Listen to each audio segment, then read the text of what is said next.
Good morning traders. So market আজি analyse কৰি লম ঠিক আছে so বেংক নিফটিত আপোনাৰ যোৱাকালি চাইছে বহুত ট্ৰেণ্ডিং মুভ আছিলে ঠিক আছে ট্ৰেণ্ডিং মুভত আপোনাৰ মানে ভাল পইণ্টছ কেপচাৰ যোনে মানে ট্ৰেণ্ডত বহি আছে ভাল পইণ্টছ কেপচাৰ কৰিছে চ' আজি মাৰ্কেটত বায়াৰ্ছ বহুত ষ্ট্ৰং আছে ঠিক আছে এটা চাইছে বায়াৰ্ছ বহুত ষ্ট্ৰং আছে চ' মাৰ্কেট যদি গেপ আপে খুলিব লাগে একচুৱেলি ঠিক আছে বায়াৰ্ছ বহুত বাইং যোৱাকালি মানে বাইঙে হৈছে আৰু চ' মাৰ্কেট যদি গেপ আপ খোলে যদি খুলিবই লাগে যদি মাৰ্কেট গেপ আপ খোলে ডাঙৰ গেপ যদি খুলি যায় 300 ওপৰত 500 পইণ্টছ তেনেহ'লে ৱেইট কৰাৰ পিছত যোনটো ফাৰ্ষ্ট কেণ্ডেল থাকিব ন ফাৰ্ষ্ট কেণ্ডেলটো আমাক কৈ দিব যে কোনফালে ডাইৰেকশ্যন যাব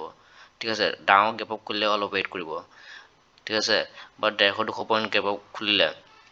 ওপৰ ডাইৰেক্ট এছ এল নাই অল টাইম হাই গৈ আছে ঠিক আছে ওপৰ ডাইৰেক্ট এছ এলো নাই আৰু অল টাইম হাই ট্ৰেড কৰি আছে চ' ইয়াতে অলপ ৱেইট কৰিহে ট্ৰেড কৰিব লাগিব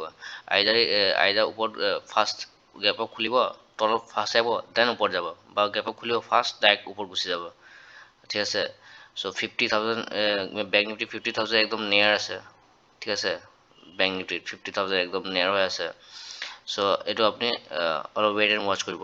যদি কেনেবাকৈ গেপ ডাউন খুলি যায় ন তেতিয়া এটা ভাল চিনেৰিঅ' বনিব গেপ ডাউন যদি খুলি যায় ঠিক আছে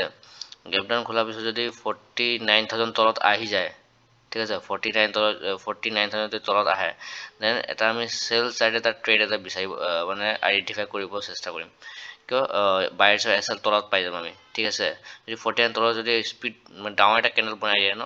চ' আমাৰ কাম বনি যাব আমি চেল চাইডে কৰিম বা যদি লাহে লাহে আহে 49,000 লাহে আহি পেলাই 49,000 আহিব নালাগে একচুৱেলি আহিলেতো চেলিঙতে যাব এইটো ট্ৰেপ হৈ যাব এণ্টে বায়াৰ্ছ চ' আমি চেল কৰিম ঠিক আছে 49,300 আপোনাৰ ৰেজিষ্ট্ৰেঞ্চ থাকিব 49,000 ছেকেণ্ড ৰেজিষ্ট্ৰেঞ্চ থাকিব ঠিক আছে মানে এইটো ছাপৰ্ট এজ এ ছাপৰ্ট কাম কৰিব মাৰ্কেটটো বাট মেইন ছাপৰ্ট থাকিব আপোনাৰ 48,680 আৰু 48,373 এইটো মেইন ছাপৰ্ট হয় চ' এইটো নিফটি বেংক তাৰপিছত নিফটি ফিফটি চালোঁ নিফটি ফিফটি আপোনাৰ নিফটি ফিফটি এটা ৰেঞ্জেছ হৈ আছে আৰু অলমষ্ট অল টাইম হাইট আহি গৈছে আৰু 22,770 ঠিক আছে অল টাইম হাই এইটো হয় নিফটি যদি অল টাইম হাই যায় ন তো অবভিয়াছলি বেংক নিফটিও যাব চ' নিফটিত এটা ভাল ট্ৰেড বনিব লাগে কেনেকৈ লাগে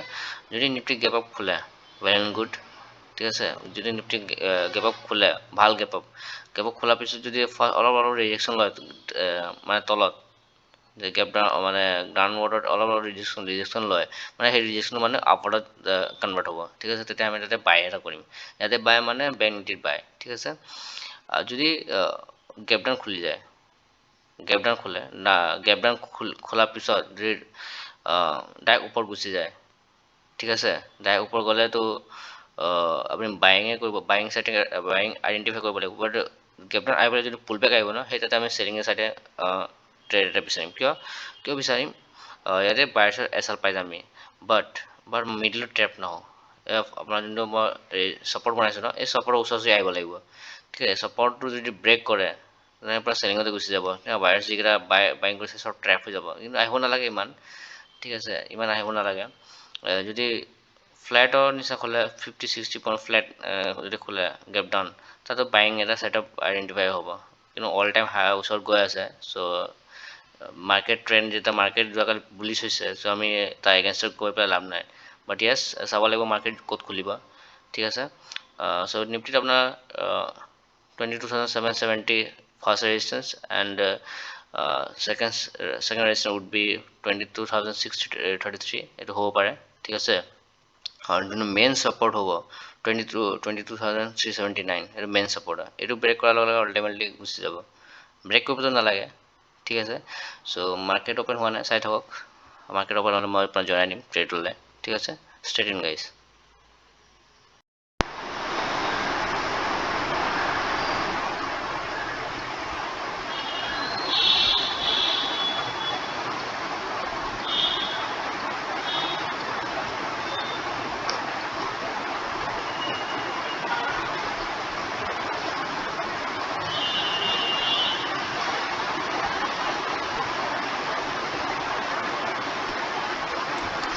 সো গাইজ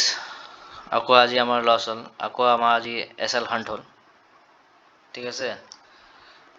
চ' যোৱাকালি আমাৰ এছ এল হাণ্ট মানে এছ এল হাণ্ট হৈ পেলাই মাৰ্কেট আপ গৈছিলে, আজিও চাওক ইয়াতে এছ এল হাণ্ট হৈ পেলাই আকৌ এই মাৰ্কেট মানে ওপৰত গ'ল। চ' এইখিনি এণ্ট্ৰিটো আমাৰ অলপ ৰং হৈ আছে, সেইটো ক'ব পৰা যায়। চ' মই এণ্ট্ৰি বনাইছিলোঁ 923, 923ত এইখিনিতে এণ্ট্ৰি বনাইছিলোঁ, মানে এইটো গ্ৰীণ কেণ্ডেলৰ বনালোঁ, এইটোৱে মোৰ এণ্ট্ৰি ভুল হৈ গ'ল। যদি ইয়াত বনোৱা হ'লে তাৰ এইটো চুইঙৰ তলত মই চেল হ'ব পাৰিলোঁ হয়। এইটো মই ইয়াতে এইটো বনালোঁ, বাট চাৰ্টতো ভালে ইমান ডাউন দেখুওৱা নাই, বাট আপোনাৰ যোনটো প্ৰিমিয়াম চাৰ্ট হয় ন, যোনটো প্ৰিমিয়াম অপশ্যন চাৰ্ট হয়, এই অপশ্যন চাৰ্টটোত আপোনাৰ প্ৰিমিয়াম চাৰ্টত আপোনাৰ অলপ বেলেগ আছিলে, ঠিক আছে। প্ৰেজেণ্ট বেছি ওপৰত আছিলে। চ' এইটো চুইঙত মই তলত অলপ দিছিলোঁ, মানে অপশ্যন চাৰ্টত। চ' আপোনাৰ ইয়াতে অলপ বেছি কম দেখুৱাই আছে ৰেড কেণ্ডেলটো, মানে বাট আপোনাৰ যোনটো প্ৰিমিয়াম চাৰ্ট চাই ন, প্ৰিমিয়াম চাৰ্টত অলপ মানে বেছিকৈ তলত আহিছে। চ' 50 পইণ্ট এছ এল আছিলে, মই 50 পইণ্টটো মানে এছ এল টাচ কৰি পেলাই একদম একজেক্ট জেগাত টাচ কৰিছে, টাচ কৰি পেলাই এইখিনি একদম একজেক্ট টাচ কৰি পেলাই ডাইৰেক্ট আকৌ তাৰপিছত ওপৰত গৈছে, অলপ ৰখি পেলাই এইটো মুভ মাৰিছে। চ' যোৱাকালি চেম হ'ল, এছ এল হাণ্ট হ'ল, তাৰপিছত ওপৰত গ'ল, আজিও আকৌ এছ এল হাণ্ট হ'ল, আকৌ ওপৰত গ'ল। চ' মানে এণ্ট্ৰিটো মই ভুল মিষ্টেক হৈ আছে, মই দুটা ভুল পাইছোঁ, নিজকে মানে মিষ্টেক কৰিছোঁ, যোনটো কি মানে মই বাহিৰত ট্ৰেড কৰি আছোঁ, আউট অফ মোৰ ছিষ্টেমৰ পৰা বাহিৰত ট্ৰেড কৰি আছোঁ, সেইটো মানে অলপ হেৰি হৈছে যে অলপ মানে ভালকৈ লেপটপত চাব পৰা নাই চাৰ্টটো, ঠিক আছে। সেইটো মই ক'ব পৰা যায় মোৰ মিষ্টেকটো কৈ আছোঁ, ঠিক আছে। মোৰ মিষ্টেকটো আপোনালোকে জাষ্ট চাওক কিহৰ কাৰণে হৈছে, মই এনালাইজটো কৰিবই লাগিব ন, কিহৰ কাৰণে হৈছে এণ্ট্ৰিটো। চ' মিষ্টেকটো এইটোৱে হৈছে যে আজি চিষ্টেম আজিও আৰু কালিও দুদিন হ'ল ন এছ এল হাণ্ট হ'ল। চ' এণ্ট্ৰিটো আমাৰ ৰং হৈ গ'ল। কিয় ৰং হ'ল, মোবাইলত চাই আছিলোঁ চাৰ্টটো, যদি মই লেপটপত চোৱা হ'লে ভালকৈ এণ্ট্ৰি অভিয়াছলি এণ্ট্ৰি কৰিলোঁ হয়, যেতিয়ালৈকে মই এণ্ট্ৰি ভাল নহ'লে তেতিয়ালৈকে মই এণ্ট্ৰি নকৰিলোঁ হয়। চ' এইটো এটা ৰিজন হ'ব পাৰে, ঠিক আছে। এণ্ট্ৰিটোৰ কাৰণে হ'ল, বাকীটো যোনটো আমি এনালাইজ কৰিছিলোঁ আৰু যোনটো ট্ৰেড লৈছোঁ একদম সেইটো ডাইৰেকশ্যনত লৈছোঁ, ডাইৰেকশ্যনটো ঠিকে আছিলে, বাট এণ্ট্ৰিটো ভুল হ'ল, এছ এল হাণ্ট কৰি পেলাই তাৰপিছত ওপৰত গ'ল, ঠিক আছে। এতিয়াতো ছাইড ৱেজ হয়, এতিয়াতো ট্ৰেড কৰি লাভে নাই, এতিয়াতো পূৰা ছাইড ৱেজ হৈ আছে। চ' মই দেখুৱাই দিছোঁ নিফটিটো ছেম, নিফটিটো অলপ বেছি নাহিলে, অলপ মানে ডে যোনটো ফাৰ্ষ্ট কেণ্ডেলটো তাৰ ওচৰতে আহি পেলাই ডাইৰেক্ট ওপৰত গুচি গ'ল, ঠিক আছে। ভালখিনি ওপৰত গ'ল, অল টাইম হাই যোনটো ৰেজিষ্টাৰ মত দিছিলোঁ আপোনাক ৰাতিপুৱা 770 পূৰা একজেক্ট ৰেজিষ্টাৰত লৈ পেলাই তলত আহিছে, এতিয়া ছাইড ৱেজ আছে, ঠিক আছে। চ' আমাৰ লছ হ'ল 761 আজি, ঠিক আছে, 700। চ' একো নাই, এতিয়া কালি চিষ্টেমত ভালকৈ বহি পেলাই চাব লাগে। আজি নিফটি এক্সপাইৰী আছিলে, চৰি বেংক নিফটি, চ' সেইকাৰণে মুভমেণ্ট আহিলে। কালি নতুন মান্থ ষ্টাৰ্ট হ'ব, চ' কালি আমি ভাল এটা মানে ডিচিপ্লিনৰ হেৰি ষ্টাইল, মানে ডিচিপ্লিন আৰু প্লাছ যোনটো ৰুল হয় সেইটো মেইনটেইন কৰিব লাগিব, কিন্তু এইটো দুটা যিটো এছ এল হাণ্ট হৈছে ন, এইটো বাহিৰতে আছে, যিটো মই বাহিৰত ট্ৰেড লৈছোঁ, মানে বেলেগ জেগাত আছিলোঁ, বেলেগ জেগাত মোৰ বেলেগ জেগাত কামৰ কাৰণে বেলেগ জেগাত গৈছিলোঁ, ঠিক আছে। মই ৰাতিপুৱা থাকিব নোৱাৰিলোঁ চিষ্টেমত, মোৰ চিষ্টেমত। চ' বাহিৰত যোৱাৰ কাৰণে এইটো এণ্ট্ৰিটো মোৰ মানে উল্টা পুল্টা হৈ গ'ল, সেইটো কাৰণে একজেক্ট সেইটো কাৰণেই হৈছে, বাকী একো ৰিজন নাই, নহ'লে আমাৰ প্ৰফিটেই হ'লে হয়। এনিৱেজ এইবিলাকতো হৈ থাকিব, বাছ এইটো যে আমি হ'ব পাৰোঁ, এইটো যে আমাৰ ডাইৰেকশ্যনটো কাৰেক্ট হয় ন, সেইটো ভাল এটা ডাইৰেকশ্যনটো মই ঠিক ডাইৰেকশ্যনটো আমি ট্ৰেড লৈছোঁ, ঠিক আছে। চ' এনেকুৱা অপৰচুনিটি আকৌ পিছত পালে মানে ফাৰ্দাৰ আমাৰ প্ৰফিটেবল হোৱাৰ চান্সেছ বেছি থাকিব, ঠিক আছে। চ' একো নাই, এইবিলাকতো হৈ থাকিব আজিৰ কালি। চ' আমি লাৰ্ণিং ফেজত আছোঁ, চ' এইবিলাক ভাবিব নালাগে, বাট ষ্টিল এইটো যোনটো মিষ্টেকবিলাক যিমান হওক কমাই গৈ থাকিব লাগিব, তেতিয়া আমি যিমান ফাৰ ট্ৰেডাৰ আছে ন, বহুত ট্ৰেডাৰ আছে ন, সিহঁতৰ পৰা আপুনি মানে অলপ বেলেগ ডাইৰেকশ্যনত আহি যাওঁ। 1% কয় ন, 1% 90% লছ কৰে, চ' 10%ত আহিব চেষ্টা কৰিম। চ' যিকেইটা মিষ্টেক আছে ন, সেইকেইটা মিষ্টেক আমি বাদ দিব লাগিব। চ' এইটোৱে কৰিব লাগিব, যেতিয়া মানে আপুনি যদি বাহিৰত আছে ছিষ্টেমত নাই, তেতিয়া ট্ৰেডটো এভইড কৰিব লাগিব। বাট কয় না এডিকশ্যন টাইপ, এতিয়া এডিকশ্যন টাইপ হৈ গৈছে, মানে নল'লে একদম কামে মানে মাথাটো কামেই নকৰে, খজুতি হৈ থাকে না তেনেকুৱা।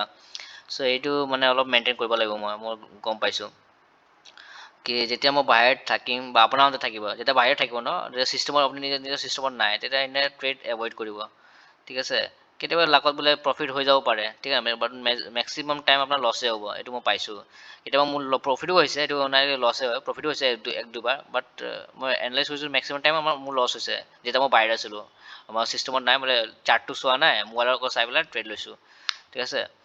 চ' এইটো এভইড কৰিব লাগিব, এইটো মই এভইডে কৰিম নেক্সট টাইম পৰা। যিমানে ডাঙৰ অপৰচুনিটি হয় এক্সপাইৰী হওক, যেতিয়া মই বাহিৰত আছোঁ সেইদিনা ট্ৰেড নকৰোঁ। এটলিষ্ট প্ৰফিটটো নহ'ব, তো লছতো নহ'ব ন, এনে মিছামিছি লছ লোৱাতকৈ,